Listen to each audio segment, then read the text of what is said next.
Right, on to level 5 of this series of videos where we take a look at the building interiors used in the Simpsons Hit and Run on PlayStation 2. Here we have level 5 where you take control of Apu, and the first interior we're going to check out is the DMV where Marge's sisters, Patty and Selma work. So what you saw me do there is use a cheat code to remove the collisions in the game, which is why I'm able to pass through walls.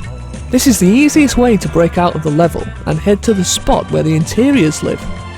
Arriving at the DMV, you can get a good look at the background image for this whole level. As this level is set at dusk, it's different to last time we saw this same level with Bart in level 2, where it was set during the day. So I'm just finding the right spot to drop down into the interior, as I want to land in the main area of the DMV first, the area that you can usually explore when you enter the building the way the game intended you to, from the street. So you can actually walk above these ropes intended for queuing people, which is why I landed on them. There is no Hans Moleman here, despite him usually being in the interior, as he's part of one of the level gags, and therefore doesn't load in when you enter the interior this way. You can interact with Selma, and you can change clothes too, but what we're interested in is breaking out of the interior. For some reason, doing the jump attack allows you to pass through the walls in certain spots, and here we are, outside the front of the building where a bus has crashed. The image that provides the backdrop for this interior has changed between level 2 and here in level 5, to reflect the change in the time of day. Jumping at the bus can actually make you go through it rather than on top of it, and you end up near where the pile of bricks are. This actually gives you some nice camera angles of the front of the bus, and also behind the applicant's desk where you can see the sign is repeated backwards. After a little more experimenting, jumping around and whatnot, you can pass back into the play area, so it's not too difficult to pass between the two once you're in here. Okay, let's move into the next interior, Moe's Tavern. Starting outside the building on the regular map, I'm going to do a quick turn and head through a nearby wall once again. You might notice that I'm going through the wall at the same place I did back on level 2. Basically, I've found the best place that I think to break through.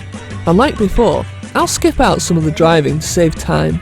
If you had the required cheat codes, available with AR Max and perhaps others too, you can follow my route on the second video in this series where I show the drive in full. Okay, we'll drop down into Moe's Tavern now and explore the interior. Again, I'm being a little bit cautious and making sure that I'm dropping down into the right section of the interior, just the regular area to begin with, and then we can jump into the inaccessible areas afterwards. Just like in the DMV where we had no Hans Moleman, here we now have no Love Tester and other machines nearby. Naturally, Moe is still here, this time with no customers to serve, and the clothes icon is also present too, as expected.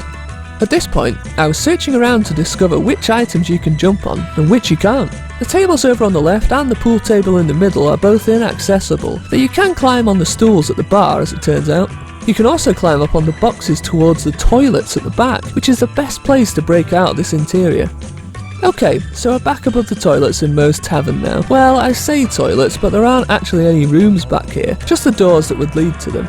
We're going to come around and drop down behind the bar here too. This is the other place you can't usually get to on the level. I'm not sure where Moe has gone, by the way. Anyway, thanks for watching, and please tune in for the last couple of parts in this series very soon. Let's do this thing! I'm a lean, mean speed thingy!